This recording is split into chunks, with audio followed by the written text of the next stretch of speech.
we can just see its relationship now. So we want to ask ourselves, where is squares that the knights can combine with each other? Well, for starters, it's a fantastic thing if this e-pawn, the king pawn, can advance. We'll get to coordinates when we talk about the chessboard.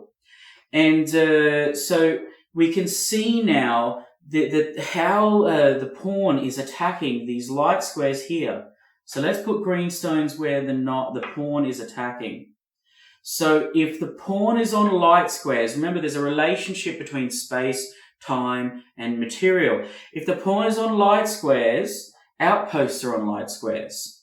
And weak squares are on, so you can see where the pawn is attacking here, weak squares are on, potentially, dark squares. The pawn doesn't attack straight or sideways or behind. So we can see here where he's attacking. So we can see where the outposts are. So this knight here can play straight into the outpost. And this knight, all right, could play straight into the center. But if he wants to go to an outpost, we'll talk about what an outpost is, he can swing wide to go inside. Okay? So an outpost is a square that cannot be attacked by your opponent's pawns. So their pawns have run past. Your knights are safe to enter that square and they're defended by a pawn. An outpost or open file, open line, open diagonals, open lines is what I like to say.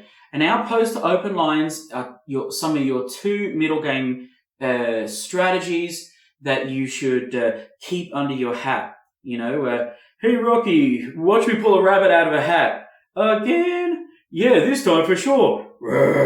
Well, outposts are fantastic, and pieces on open lines, if it's half open or open. Now, towards the king, often. Now, we see here, or the end zone. We see here, these two knights, how can they play in the center? This knight only has this square. And remember, when you advance a knight, what happens is you're abandoning your center. So every time you abandon your center, you don't want a loose piece here.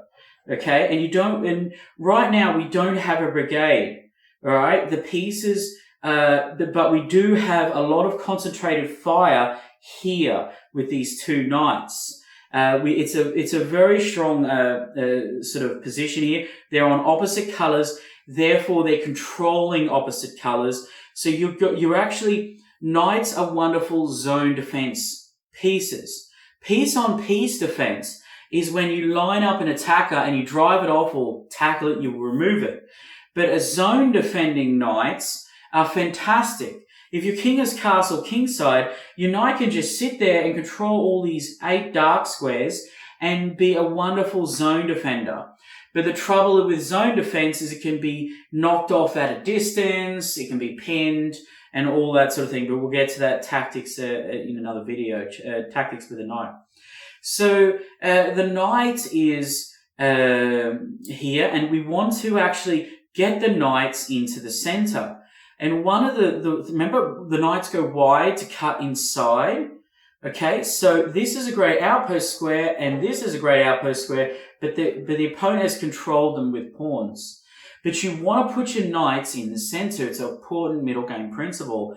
So sometimes you can do it with threats, and sometimes you can. Now the opponent can't control every entry square. Often there's a square that you can actually start overloading, spend time on target and destroy. So how can our knights form a brigade, form a buddy system? How can they move? I'm going to just give you time to think about it. Okay, that's